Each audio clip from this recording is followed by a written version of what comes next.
All right, hello friends, welcome to यार YouTube channel. मेरा नाम है आयुष राठी और यार ये हमारा ट्रिक्स एंड चीट कोड्स का एक और नया एपिसोड है जिसमें मैं आपके सामने क्वेश्चंस लेने वाला हूं जेईई मेन के प्रीवियस ईयर क्वेश्चंस। और जेईई मेन के प्रीवियस ईयर के क्वेश्चंस में मैं आपको दिखाऊंगा किस तरीके से हम लोग ट्रिक्स एंड चीट कोड्स लगा सकते हैं, जाली जुगाड़ टेक्निक से हम लोग किस तरीके से क्वेश्चंस को सॉल्व कर सकते हैं। एग्जाम में यार कई बार आपसे सीधे तरीके से क्वेश्चन सॉल्व नहीं होगा, वहां पर आपको टेढ़े तरीके से जो है क्वेश्चंस को उड़ाना पड़ेगा। वही सारी चीजें मैं आप लोगों को इस वीडियो के अंदर में सिखाने वाला हूं। तो जल्दी से इस वीडियो को लाइक करके चैनल को सब्सक्राइब करके यार स्क्वाड का हिस्सा बन जाओ। उम्मीद करते हैं कि आपको ये वीडियो पसंद आएगी।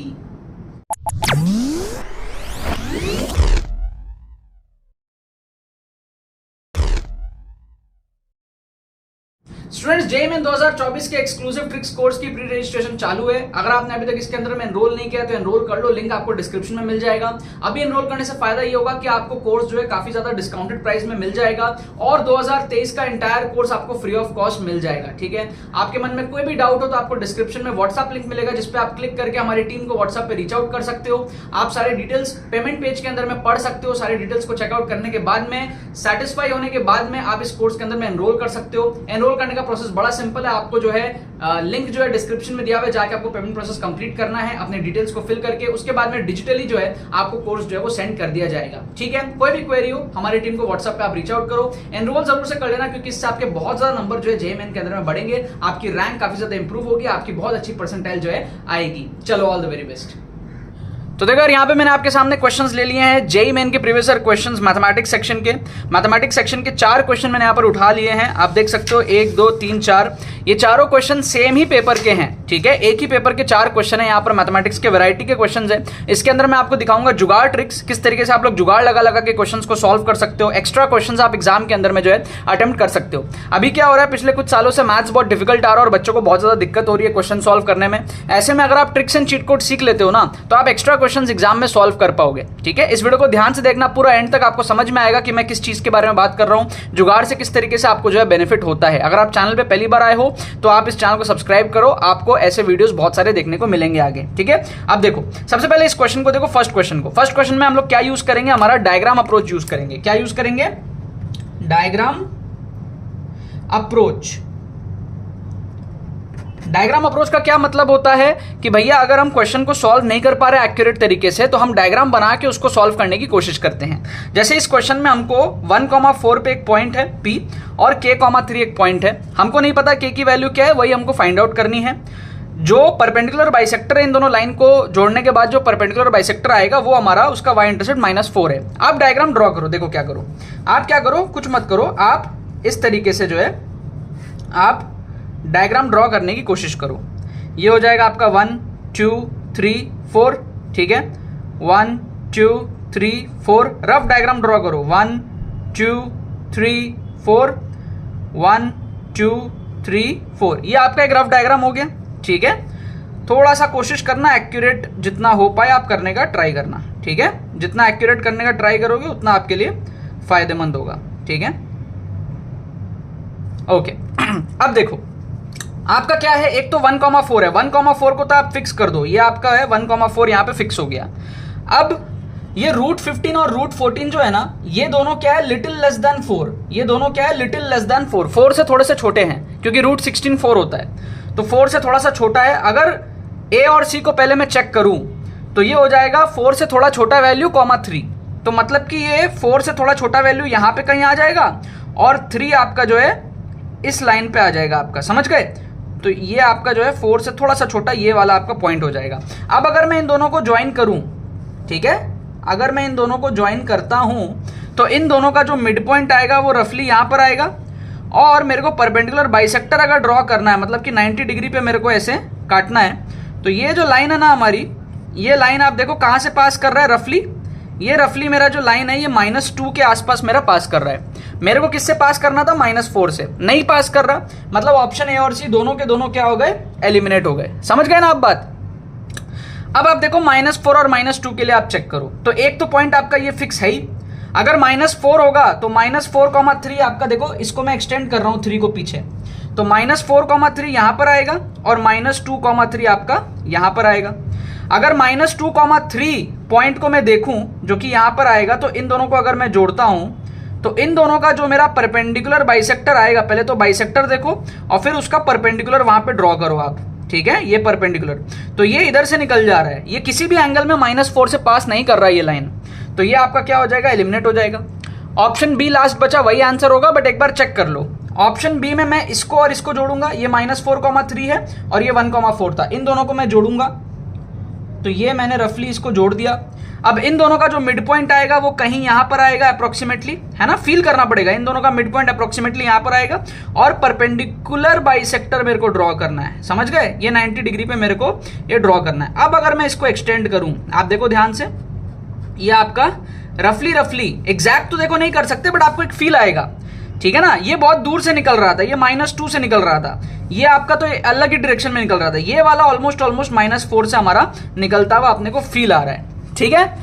अगर आपको एक डायग्राम में तसल्ली ना मिले, आप दोबारा से डायग्राम बना के फिर से आप करो, मुझे इसमें पूरा तसल्ली मिल रहा है कि ये हमारा नीचे -4 के आसपास से ट्रैवल कर रहा है। बाकी तीनों ऑप्शंस बहुत दूर दूर थे, तो मैं यहाँ पर ऑप्शन बी को तुक्का लगा दूंगा, इसको कहते हैं डायग्राम अप्रोच। एग्जैक्ट आंसर नहीं आया, एग्जैक्ट -4 से नहीं निकलेगा, लेकिन एक फील आ रहा है कि रफली उस रीजन से निकल रहा है, बाकी ऑप्शंस दूर दूर से निकल रहे हैं। तो ये हमारा क्या हो गया, अब वाइस वर्सा हो गया, उल्टा देखो। अब अगर आप -4 को यहाँ पुट करोगे, लाइन ड्रॉ करोगे और लाइन ड्रॉ करोगे, तो वो हमारा y इंटरसेप्ट -4 आएगा। हमने क्या करा, एक एक ऑप्शन को चेक किया, लेट दिस बी करेक्ट, नहीं करेक्ट था, लेट दिस बी करेक्ट, नहीं करेक्ट था, लेट दिस बी करेक्ट, नहीं करेक्ट था, let this be correct, correct था, तो ऑप्शन भी हमारा सही हो गया। इसको हम लोग कहते हैं नेक्स्ट लेवल जुगाड़ टेक्निक, राइट।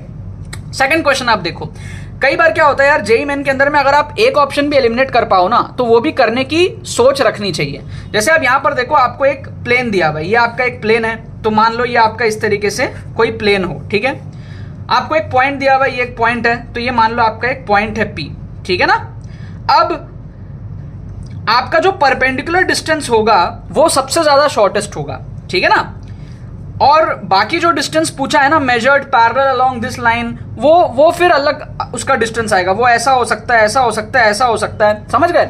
मतलब कि perpendicular distance will be the shortest. तो अगर आप परपेंडिकुलर डिस्टेंस निकालोगे यहां पर, तो x की जगह 1 आएगा, y की जगह -2 आएगा, तो -2, z के जगह पे आपका 3 आएगा, -5 हो जाएगा, डिवाइडेड बाई √a² + b², तो √1 + 1 + 1 हो जाएगा, तो ये आपका हो जाएगा 3 + 3 6 -5 1/√3 आ जाएगा आपका क्या, perpendicular distance. Normal perpendicular distance का जो फॉर्मूला होता है ना, ये होता है ax + by + c = d। अगर हमको x1, y1, z1 से डिस्टेंस निकालना, हम इसको पुट करते हैं और डिवाइड लगाते हैं √a² + b² + c² से, ठीक है। थोड़ी बहुत पढ़ाई आपको करनी पड़ेगी, तो परपेंडिकुलर डिस्टेंस आता है जो कि 1/√3 आ रहा है। अब परपेंडिकुलर डिस्टेंस से बड़ा आंसर होगा ना, 1/√3 का मतलब होता है 1/1.7, इससे छोटा तो नहीं हो सकता, क्योंकि शॉर्टेस्ट डिस्टेंस परपेंडिकुलर डिस्टेंस ही है, इसके अलावा कुछ और निकालना हमको, मेजर्ड पैरेलल टू दिस, तो इससे बड़ा होगा या इसके इक्विवेलेंट हो जाएगा, इससे छोटा नहीं हो सकता। आप देखो एक ऑप्शन ए इससे भी छोटा है, 1/7, 1/1.7 जो कि 1/√3 है, उससे भी छोटा वैल्यू है, तो वो तो एलिमिनेट कर दो कम से कम। बाकी 3 में से आप तुक्का लगा लो, समझ रहे हो, एटलीस्ट आपकी जो प्रोबेबिलिटी है वो तो 1/3 हो गई सही होने की। अगर आप एक ऑप्शन भी एलिमिनेट करते हो और आप 30 क्वेश्चंस अटेम्प्ट करते हो ऐसे, तो उस 30 में से आपके 10 सही होंगे और 20 गलत होंगे, क्योंकि 1/3 प्रोबेबिलिटी है हर एक क्वेश्चन के सही होने का। 10 के आपको मिलेंगे 40 नंबर और 20 के आपके जाएंगे 20 नंबर, तो ओवरऑल तो 20 नंबर पॉजिटिव हुआ ना, समझ रहे हो। तो मैथमेटिकली आप सही डायरेक्शन में, अगर आप एक ऑप्शन भी एलिमिनेट करके फिर तुक्का लगाते हैं, आप मैथमेटिकली सही डायरेक्शन में, एटलीस्ट ये चाह होनी चाहिए आपके अंदर, ठीक है। तुक्का लगाओ नहीं लगाओ फिर आपका कॉल है, बट एटलीस्ट आप आंसर के थोड़ा सा पास पहुंचे। यहां तो देखो एग्जैक्ट आंसर तक पहुंच गए एलिमिनेट कर करके, यहां पर एक ऑप्शन एलिमिनेट हुआ, ट्राई करना है। अब जैसे यहां पर आप देखो इसमें देखो आप 50% प्रोबेबिलिटी में पहुंच जाओगे। आपको क्या दिया है, आपको दिया है कि भैया 2 प्लेयर है, एक प्लेयर ए है और प्लेयर बी है, player A and player B. क्या होता है, पहले प्लेयर ए 2 डाइस को थ्रो करता है, फिर प्लेयर बी थ्रो करता है। 2 डाइस है, ठीक है, 2 डाइस ये थ्रो करेगा, फिर 2 डाइस ये थ्रो करेगा। अगर प्लेयर ए ने 6 ले आया, 6 टोटल ऑफ 6 मतलब एग्जैक्टली 6, अगर इन दोनों का मान लो इसमें 4 आ गया, इसमें 2 आ गया, अगर ये 6 ले आया तो ये जीत जाएगा बिफोर बी का 7 आना चाहिए। मतलब कि अगर ए पहले 6 ले आया बी से, बी के 7 से, तो ए जीत जाएगा। ऑन द अदर हैंड अगर B wins when the game if he throws a total of 7 before A throws a total of 6। समझ गए आप बात को, मतलब कि ए को लाना है जीतने के लिए पहले छक्का दोनों ऐड करके, और बी को लाना है जीतने के लिए पहले 7। समझ गए, देखो A wins the game if he throws a total of 6 before B throws 7, and B wins the game if he throws a total of 7 before A throws a total of 6। ये हमारे पास में बेसिक सा यहां पर game का logic है। The game stops as soon as either of the player wins, the probability of A winning the game is. Clear है। अब एक्चुअल तरीके से आप इसको अगर सॉल्व नहीं भी कर पा रहे हो तो एक फील आ रहा है ना कि 50-50 पॉसिबिलिटी है। कैसे 50-50 पॉसिबिलिटी, आप देखो 6 कितने तरीके से आ सकता है, 1-5 से आ सकता है ना, 2-4 से आ सकता है, 3-3 से आ सकता है, 4-2 से आ सकता है, 5-1 से आ सकता है। मतलब कि 1 2 3 4 5, ये 5 तरीके हैं 6 आने के। समझ गए। इसके अलावा कोई तरीका तो नहीं दिख रहा। और 7 कितने तरीकों से आ सकता है, 7 आ सकता है 1-6 से, 2-5 से, 3-4 से, 4-3 से, 5-2 से और 6-1 से। 1 2 3 4 5 6, मतलब 6 आने के टोटल 5 तरीके हैं, लेकिन 7 आने के टोटल 6 तरीके हैं। समझ गए। अब अगर हम तरीकों के बारे में बात करें तो ए के पास कम तरीके हैं जीतने के, बी के पास ज्यादा तरीके हैं जीतने के लिए। समझ गए ना। ए के पास 5 ही तरीके हैं जीतने के लिए और बी के पास 7 तरीके हैं। लेकिन ए के पास एडवांटेज क्या है कि वो पहले फेंक रहा है, ही स्टार्टिंग। देखो आप ध्यान से देखो starting with player A start कर रहा है, स्टार्टिंग विद प्लेयर ए। तो अगर प्लेयर ए से स्टार्ट हो रहा है तो वहां उसको थोड़ा एडवांटेज मिल गया, क्योंकि पहले वो स्टार्ट कर रहा है, बाद में बी को मौका मिल रहा है। तो आप दोनों का नल इफेक्ट देखोगे ना तो ऑलमोस्ट 50% के आसपास होने वाला है ये। ठीक है। देखो 6 लाना और 7 लाना, इसमें कोई जमीन आसमान का फर्क नहीं है। 6 5 तरीके से आ सकता है, 7 जो है वो 6 तरीके से आ सकता है। तो थोड़ा सा यहां पर फेवर क्या लग रहा है, 7 बी के जीतने के चांसेस थोड़े से ज्यादा हैं। समझ रहे हो क्यों? क्योंकि इसके पास 6 तरीके हैं। ठीक है। इसके पास 5 ही तरीके हैं जीतने के, इसके पास 6 तरीके हैं जीतने के। ठीक है ना, क्योंकि 7 लाने के 6 तरीके हैं, इसके पास नंबर ऑफ वेज ज्यादा हैं। तो बी का जीतना थोड़ा सा क्या है, आसान है कंपेयर टू ए का जीतना थोड़ा सा मुश्किल है, लेकिन उतना ज्यादा डिफरेंस नहीं है। समझ गए अब बात को। तो जो भी हो आंसर या तो ए या तो बी में से होगा, बट सी और डी नहीं होगा। डी तो देखो बहुत बड़ा वैल्यू हो गया, 1 के क्लोज हो गया, तो ये एलिमिनेट हो गया। और ये बहुत छोटा हो गया है ना, 1/6 के आसपास है, ये भी एलिमिनेट हो गया। ये दोनों 50% के आसपास है। इन दोनों में से आप तुक्का लगाओ। अगर आपको लगता है नहीं यार बी के जीतने के चांसेस ज्यादा है, ए के कम है, तो आपको प्रोबेबिलिटी ऑफ ए पूछा है।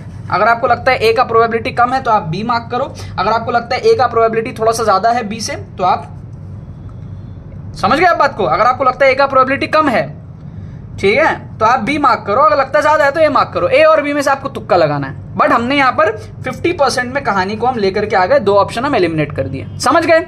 अब आ जाओ लास्ट क्वेश्चन, देखो आपको मजा आ जाएगा, आपका दिल बोलेगा हड़प्पा। बेस्ट ट्रिक मैं आपको यहां पर दिखाऊंगा। 2 सर्कल दिया है, यहां पर भी डायग्राम अप्रोच यूज करेंगे। ठीक है, क्या यूज करेंगे, डायग्राम अप्रोच। डायग्राम अप्रोच यहां पर हमने क्या यूज किया, फील मेथड। हमने एक तरीके से फील करके हम तुक्का मारे, 2 ऑप्शन को हम एलिमिनेट किए कि हमको ये दोनों प्रोबेबिलिटी फील आ रही है कि बहुत दूर है, ये दोनों पास पास है। यहां पर हमने क्या यूज करा, यहां पर हमने यूज करा एक तरीके से ऑप्शन एलिमिनेशन टेक्निक। एक ऑप्शन हम एलिमिनेट कर पाए, ऑप्शन एलिमिनेशन। तो ये सब क्या टाइप्स ऑफ ट्रिक्स होता है, डायग्राम अप्रोच, ऑप्शन एलिमिनेशन, ठीक है, फील मेथड, डायग्राम मेथड, ठीक है, ये सारे टाइप्स ऑफ ट्रिक्स होते हैं। अगर आप एक्सक्लूसिव ट्रिक्स कोर्स में एनरोल करोगे ना, लिंक आपको डिस्क्रिप्शन में मिलेगा, जाकर के आप लोग जरूर से एनरोल करना। अगर आपको यहाँ पे मजा आ रहा है ना, तो वहां आपका माइंडसेट डेवलपमेंट होता है। ठीक है, आप रिस्क को मैनेज करना सीखते हो, लेटेस्ट सारे क्वेश्चंस आप कवर करते हो, साइंटिफिक स्टडी टेक्निक सीखते हो। ठीक है, तो आप थोड़ा सा पैसा इन्वेस्ट करोगे, बट आपका नंबर जो बढ़ेगा 50-60 नंबर एक्स्ट्रा बढ़ेगा जब आप एग्जाम दोगे, और फिर आपके करियर में जो उसका ग्रोथ होगा, that will be like 1000 times और 1 lakh times more than the return जो आप उसके लिए अमाउंट पे करोगे। लिंक डिस्क्रिप्शन में जाकर आप चेकआउट करो, जरूर से आप एनरोल करो, बहुत फायदा होगा। अब जैसे देखो यहाँ पर डायग्राम बनाओ। आप क्या डायग्राम बनाओगे, पहले तो ये सर्कल है और ये सर्कल है, दोनों को आप ड्रॉ कर लो। ठीक है, तो ये आपका क्या है, x² + y² - 6x = 0। ये क्या है, x² + y² - 4y = 0। सेंटर और रेडियस कितना है, इसका सेंटर है 3,0, इसका सेंटर है आपका 0,2। रेडियस इसका कितना है 3 और रेडियस इसका कितना है 2। √g² + f² - c करो, ये आ जाएगा आपका। ठीक है, रेडियस और सेंटर पता चल गया आपको। ठीक है, this is the centre, this is the radius. ठीक है, ड्रॉ करो। तो मैं क्या करूंगा, इस तरीके से ड्रॉ करूंगा, 1 2 3 4, 1 2 3 4, 1 2 3 4, 1 2 3 4, ठीक है। तो ये क्या है मेरा 3,0 पे सेंटर है और रेडियस भी 3 का है, ठीक है ना, रेडियस भी मेरा 3 का है। तो रफली मेरा जो है रफली मेरा ऐसा सर्कल बन जाएगा, ठीक है। एग्जैक्ट डायग्राम देखो आप नहीं बना सकते, रफ डायग्राम आपको कोशिश करना है जितना बेटर बन पाए। तो ये एक सर्कल हो गया मेरा, ये वाला। ये सर्कल बनाओ, 0,2 पे सेंटर है, 0,2 पे सेंटर और रेडियस भी 2 है, 2 2 2 2। तो ये रफली आपका रफली कुछ इस तरीके से आपका रफली मेरा ये बन गया, ठीक है ना, रफली। अब ये जो दोनों सर्कल है ये कहां पे इंटरसेक्ट कर रहे हैं, इंटरसेक्शन देखो, एक तो ये वाला पॉइंट हो गया और एक ये वाला पॉइंट हो गया। मैं ट्राई करता हूं दूसरा पेन से अगर आपको दिखा पाऊं या फिर मार्कर से अगर दिखा पाऊं। ये एक पॉइंट हो गया, ये एक पॉइंट हो गया, ये दोनों मेरा इंटरसेक्शन पॉइंट हो गया रफली। अब आप देखो ध्यान से, अब आप पहले तो ये ड्रॉ करो, ये जो लाइन दिया है ना इसको आप ड्रॉ करो, 2x - 3y + 12 = 0, 2x - 3y + 12 = 0। यहां पर अगर आप x को ले लेते हो 0 तो y कितना आ जाता है 4, और यहां पर अगर आप लेट से y को ले लेते हो 0 तो x कितना आ जाएगा -6, ठीक है ना। y 0 लोगे x -6 आ जाएगा और y 4 लोगे तो आपका x 0 आ जाएगा, ठीक है। तो ये दोनों पॉइंट को आप प्लॉट करो, 0,4 तो 0,4 तो यही वाला पॉइंट हो जाएगा, और -6,0 -6,0 रफली 1 2 3 4 5 रफली यहां पर हो जाएगा, ठीक है ना, रफली आपका यहां पर हो जाएगा, ठीक है। -6,0 1 2 3 4 5 रफली। तो इन दोनों को ज्वाइन करता हूं मैं, ठीक है, इन दोनों को मैं ज्वाइन करता हूं। तो ये मेरा रफ लाइन हो गया ये वाला। अब क्या कह रहा है कि एक ऐसा सर्कल है जो इसके इंटरसेक्शन से पास कर रहा है और उसका सेंटर इस लाइन पे है, समझ गए। तो वो हमारा जो सर्कल है वो कैसा होना चाहिए, वो हमारा सर्कल कैसा होना चाहिए, ठीक है। तो वो हमारा सर्कल कैसा होना चाहिए, सेंटर इस पे लाई करेगा, ठीक है। तो अब आप देखो, थोड़ा सा फील करने का ट्राई करो, थोड़ा सा यहां पर आपको क्या है फील करना पड़ेगा। एक ऐसा सर्कल ड्रॉ करो जिसका सेंटर इस लाइन पे हो, ठीक है। तो आप समझ लो मैं यहां पर अगर मैं सेंटर फील करूं, ठीक है, और मैं इस तरीके से अगर एक कर्व बनाने का ट्राई करूं, आपको फील करना, ये बहुत तगड़ा आपके पास में अप्रोक्सीमेशन आना चाहिए। इस तरीके का अगर मैं एक ड्रॉ करूं तो अब क्या आपको फील आ रहा है, ये सेंटर और ये सर्कल इसके इंटरसेक्शन से भी पास हो रहा है और इस स्ट्रेट लाइन पे इसका सेंटर भी है, ठीक है। अब आप देखो ये सर्कल कौन से पॉइंट से पास कर सकता है, सारे ऑप्शंस में टैली कर लो। जैसे ही आप देखोगे -1,3 तो -1,3 यहां पर आएगा, तो ये सर्कल तो -1,3 से पास नहीं कर रहा, पहला ऑप्शन काट दो। दूसरा ऑप्शन देखो -3,1 -3,1 यहां पे आएगा, तो ये भी पास होता हुआ फील नहीं हो रहा, काट दो।